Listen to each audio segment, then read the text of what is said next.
فإذا قضيت الصلاة فانتشروا في الأرض وابتغوا من فضل الله واذكروا الله كثيرا لعلكم تفلحون.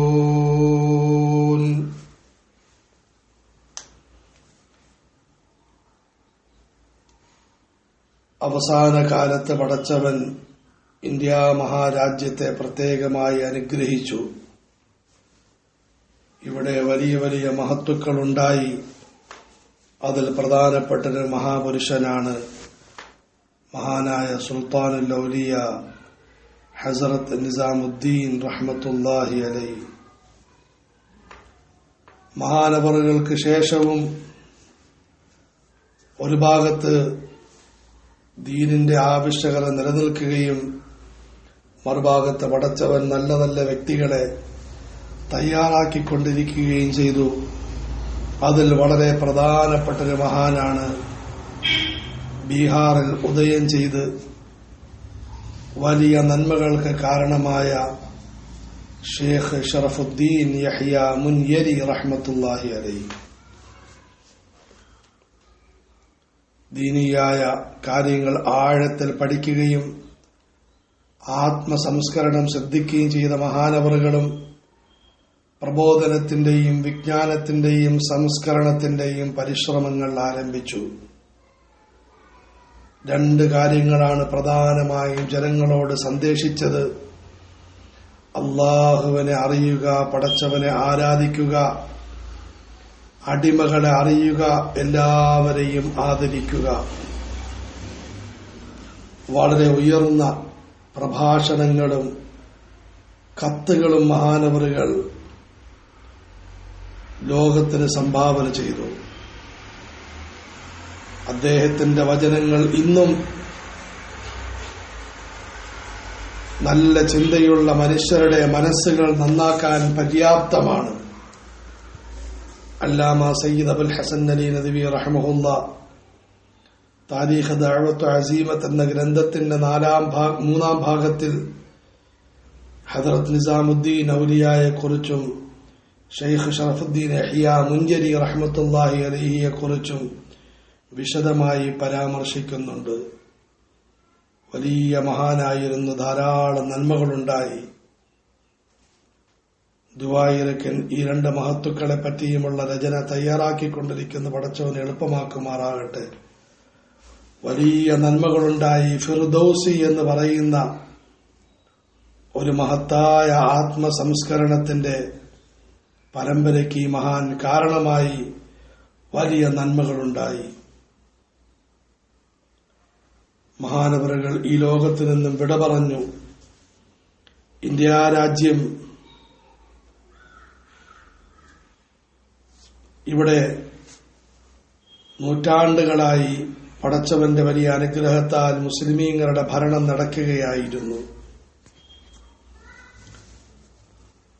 എന്നാൽ ഈ ഭരണത്തിന്റെ എല്ലാം അടിസ്ഥാനം ഇസ്ലാമായിരുന്നു. ഭരണം ലഭിച്ചതും ദീനിന്റെ പേരിലാണ്, ഭരണം നിലനിന്നതും ദീനിന്റെ പേരിലാണ്. മാത്രമല്ല, മഹാന്മാരായ ഔലിയാക്കളുടെ മഹത്തുക്കളുടെ ദുആയും അവരുടെ ശ്രദ്ധയും കാരണമായിട്ടാണ് ഈ ഭരണങ്ങളെല്ലാം ശരിയായ നിലയിൽ നടന്നത്. ഖാജ മുഈനുദ്ദീൻ ചിശ്തി,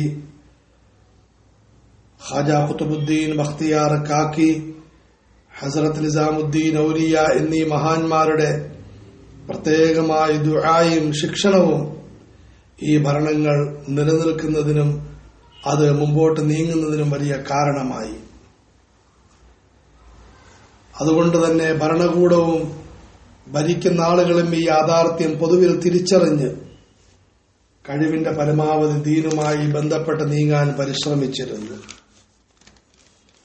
അങ്ങനെ ഈ രാജ്യം ഭരിച്ച പ്രധാനപ്പെട്ട ഒരു വിഭാഗമാണ് മുഗള വംശം. സഹീറുദ്ദീൻ ബാബർ എന്ന് പറയുന്ന വ്യക്തിയിലൂടെ ആരംഭിച്ച ഈ മുഗൾ വംശം ഈ രാജ്യത്ത് ഭരണം നടത്തി. പൊതുവിൽ വളരെ നല്ല ആളുകളായിരുന്നു. പക്ഷേ പലപ്പോഴും ഒരു ദുരന്തം സംഭവിക്കാറുണ്ട്. നല്ല ആളുകളുടെ മക്കൾ ഭൂരിഭാഗം പേരും നന്നാകുമെങ്കിലും പടച്ചവനാണ് എല്ലാ കാര്യങ്ങളും നിയന്ത്രിക്കുന്നതെന്നറിയിക്കാൻ ചിലപ്പോൾ അതിൽ തിരിഞ്ഞ 1-2 ആളുകളും ഉണ്ടാകാറുണ്ട്. മുഗൾ വംശം ദീനുമായി ബന്ധപ്പെട്ടാണ് നീങ്ങിയിരുന്നതെങ്കിലും ഹിജ്റ 1000 സന്ദർഭത്തിൽ ഈ രാജ്യത്തൊരു ഭരണാധികാരി വന്നു. അദ്ദേഹത്തിന്റെ പേരാണ് ജലാലുദ്ദീൻ മുഹമ്മദ് അക്ബർ.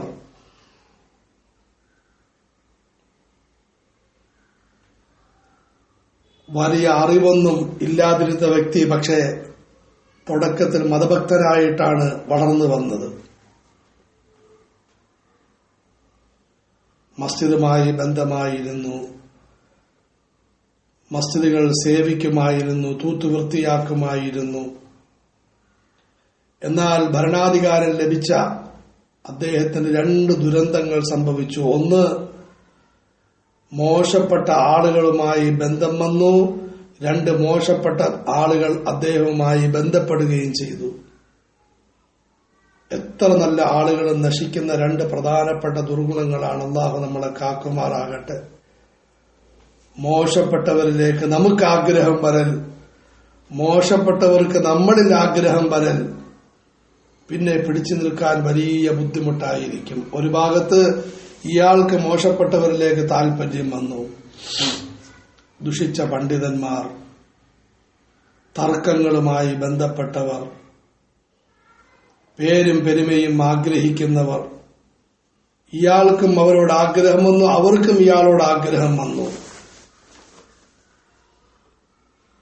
നല്ലവരെ എല്ലാം അദ്ദേഹം മാറ്റിക്കളഞ്ഞു. ദുഷിച്ച ചിന്ത വന്നു കഴിഞ്ഞാൽ നല്ല ആളുകളെ മാറ്റും. ഈ രാജ്യത്ത് ഒരു ഭയങ്കര ദുരന്തം അരങ്ങേറി.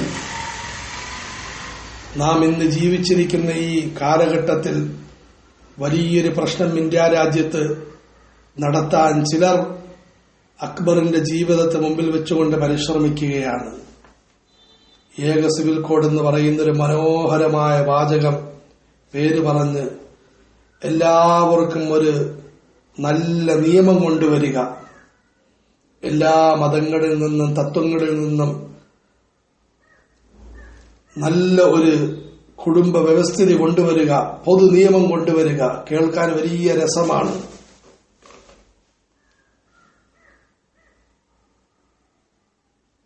എല്ലാവരിൽ നിന്നും എല്ലാവരും അംഗീകരിക്കുന്ന കാര്യങ്ങൾ കൊണ്ടുവന്നാൽ നമുക്കതിനോട് എതിർപ്പുമില്ല. പരിശുദ്ധ ഖുർആനിൽ അല്ലാഹു തആല എല്ലാവരും അംഗീകരിക്കുന്ന നിയമങ്ങൾ വിശദമായി വിവരിച്ചിട്ടുണ്ട്. പടച്ചവനെ ആരാധിക്കുക, സൃഷ്ടികളോട് ആദരവ് പുലർത്തുക, വൈവാഹിക ബന്ധം നന്നായിട്ട് നിലനിർത്തുക, പഴയ ബന്ധങ്ങളെ തകർക്കാതിരിക്കുക, അനാഥരോടും സ്ത്രീജനങ്ങളോടും പ്രത്യേകം പരിഗണനയിൽ വർത്തിക്കുക, അനന്തര സ്വത്ത് ശരിയായ നിയമപ്രകാരം വീതിക്കുക, ദുസ്വഭാവങ്ങളിൽ നിന്നും മ്ലേച്ഛമായ പ്രവർത്തനങ്ങളിൽ നിന്നും മോശമായ ബന്ധങ്ങളിൽ നിന്നും അകന്നു കഴിയുക, അതിൽ നിർബന്ധം പിടിക്കുന്നവർക്ക് മാതൃകാപരമായ ശിക്ഷ നൽകുക, ആരെങ്കിലും നല്ല വഴിയിലേക്ക് വന്നാൽ അവരെ സ്വാഗതം ചെയ്യുക, സ്ത്രീകളെ ദ്രോഹിക്കരുത്, പ്രത്യേകിച്ചും സ്ത്രീകൾക്ക് കൊടുത്ത സ്വത്ത് അത് അക്രമപരമായി പിടിച്ചു വാങ്ങരുത്, വിവാഹം കഴിക്കുമ്പോൾ കഴിക്കാൻ അനുവാദമുണ്ടോ എന്ന് കാര്യമായി മനസ്സിലാക്കിയിരിക്കണം, പുരുഷന്മാര് സ്ത്രീകൾക്ക് വിവാഹമൂല്യം കൊടുത്തുകൊണ്ടും ചെലവ് നൽകിക്കൊണ്ടും വിവാഹം കഴിക്കണം, ആരും ആരുടെയും സ്വത്ത് അന്യായമായി പിടിച്ചടക്കരുത്, ഉപയോഗിക്കരുത്, ആരും ആരെയും അന്യായമായി വധിക്കരുത്, മറ്റുള്ളവരുടെ നന്മകൾ നിങ്ങൾക്കുമുണ്ടാകാൻ ആഗ്രഹിക്കുകയും പരിശ്രമിക്കുകയും പ്രാർത്ഥിക്കുകയും ചെയ്യൻ, മറ്റുള്ളവരുടെ അനുഗ്രഹം നീങ്ങരുതെന്ന് ദുർമോഹം നടത്തരുത്. കുടുംബജീവിതമാകുന്ന മഹത്തായ വ്യവസ്ഥിതിയിൽ ചെലവ് നൽകുകയും കാര്യങ്ങൾ തീരുമാനമെടുക്കുകയും ചെയ്യേണ്ടത് പുരുഷന്മാരാണ്. സ്ത്രീകൾ അനുസരണയുള്ളവരാകണം, പാതിവൃത്യത്തെ കാത്തു സൂക്ഷിക്കണം. മോശമായ അവസ്ഥകൾ വല്ലതുമുണ്ടായാൽ നിയമത്തിന് ഉള്ളിൽ നിന്നുകൊണ്ട് ഉപദേശിക്കുകയും പിണങ്ങുകയും ശിക്ഷ നൽകുകയും ചെയ്യാൻ അനുവാദമുണ്ട്. പക്ഷെ അതിൽ തികഞ്ഞ സൂക്ഷ്മത വേണം. അള്ളാഹുവിനോടുള്ള കടമകൾ പാലിക്കൻ, സൃഷ്ടികളോടുള്ള കടമകൾ പാലിക്കൻ. വൈവാഹിക ബന്ധത്തെയും പരസ്പരം ഉള്ള ബന്ധങ്ങളെയും കാത്തു സൂക്ഷിക്കൻ. പ്രശ്നങ്ങളുണ്ടാകുമ്പോൾ തികഞ്ഞ സൂക്ഷ്മതയും ജാഗ്രതയും പുലർത്തിൻ. 3 പേജുകളോളം നീണ്ട് പരിശുദ്ധ ഖുർആൻ ചർച്ച നടത്തുന്നു. ആരെങ്കിലുമായി പ്രശ്നങ്ങൾ ഉണ്ടാകുമ്പോൾ യോജിപ്പിന് വേണ്ടി പരിശ്രമിക്കണം, നീതിയുടെ പാശം മുറുകെ പിടിക്കണം. തന്റെ ആളുകൾ ചെയ്ത അക്രമങ്ങളെ ഒരിക്കലും ന്യായീകരിക്കരുത്. പരസ്പര യോജിപ്പിനും സ്നേഹത്തിനും വേണ്ടി സഹകരിക്കണം. വൈവാഹിക ജീവിതം അപകടത്തിൽപ്പെട്ടാൽ കഴിവിന്റെ പരമാവധി യോജിപ്പിന് പരിശ്രമിക്കണം. ഒരു നിലയ്ക്കും പറ്റാത്തപ്പോൾ മാന്യമായ നിലയിൽ വിവാഹമോചനം നടത്തണം. 2 പേർ 2 വഴിയിൽ കൂടി സന്തോഷത്തോടെ ജീവിച്ച് ഉയർന്നു വളർന്നു പോകണം. സൂറത്തുൻ നിസാ. ഇതിലാർക്കാ തർക്കമുള്ളത്? പക്ഷേ ഇന്ന് ഏകസിവിൽ കോഡ് പറയുന്നവർ അതല്ല ആഗ്രഹിക്കുന്നത്. പണ്ടൊരിക്കൽ ഇന്ത്യ രാജ്യം പരീക്ഷിച്ചു തോറ്റുപോയ ബ്രാഹ്മണ സംസ്കാരം എന്ന് പറയുന്ന ഒരു വളരെ വികൃതമായ സംസ്കാരത്തെ രസകരമായ രീതിയിൽ, രുചികരമായ രീതിയിൽ അലങ്കരിച്ച് കാണിക്കുന്ന ഒരു പ്രവണതയാണ് ഏകസിവിൽ കോഡിന് പിന്നിലുള്ളത്. അതെന്താണ്? അന്ന് നടന്ന കാര്യങ്ങൾ അതേ രീതിയിൽ പറയുകയാണ്. പശുവിനെ ആദരിക്കണം, സൂര്യ നമസ്കാരം, സൂര്യനെ ആരാധിക്കണം, ഇസ്ലാമിന്റെ മുഴുവൻ കാര്യങ്ങളെയും വെറുക്കണം. ജലാലുദ്ദീൻ മുഹമ്മദ് അക്ബർ, ദീനിന്റെ മഹോന്നതി എന്ന് നാമം നൽകപ്പെട്ട മുഹമ്മദ് മുസ്തഫ സല്ലല്ലാഹു അലൈഹി വസല്ലം ഏറ്റവും ഉയർന്ന വ്യക്തിയാണെന്ന് പേരിലൂടെ വിളിച്ചറിയിച്ച ആ മനുഷ്യൻ ദുഷിച്ച കൂട്ടുകെട്ടുകൊണ്ട് പ്രഖ്യാപിച്ചു, ഈ ദീനിന്റെ എല്ലാ കാര്യങ്ങളും താഴ്ത്തപ്പെടണം. മുഹമ്മദ് എന്ന നാമം ഏറ്റവും വെറുക്കപ്പെട്ട നാമമാണ്. ഈ രാജ്യത്ത് നടന്ന കാര്യമാണ്. ഭയങ്കര ദുരന്തമുണ്ടായി.